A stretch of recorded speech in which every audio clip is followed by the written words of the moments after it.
Las obras se van a terminar el año que viene y se van a terminar el año que viene, señor Monago. ¿Sabe usted por qué? Porque las movilizaciones han servido para que contra una ejecución en el año 2015 y 2016 de 140 millones de euros, en el año 17, 18 y 19 se han ejecutado obras por valor de 450 millones de euros. Y no hace falta decir cifras que son manipulables. Váyase usted a la vía y lo ve.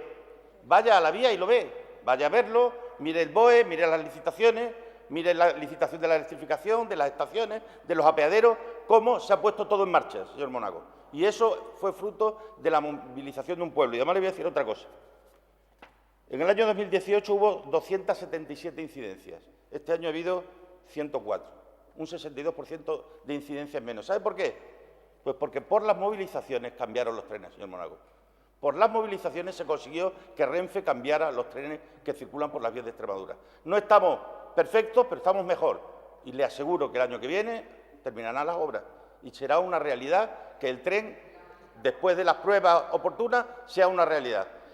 Y ¿sabe qué le digo también? Que cuando nos montemos usted y yo y todos los demás en el tren, no será un mérito suyo, señor Monago, ni mío. Será un mérito de esta tierra y del pueblo español, que lo ha logrado de manera conjunta. No enfrente usted territorio, señor Monago, porque hay algunos que dividen España diciendo que se quieren marchar y otros confrontando territorios como hace usted permanentemente. Los votos no valen cualquier cosa, señor Monago.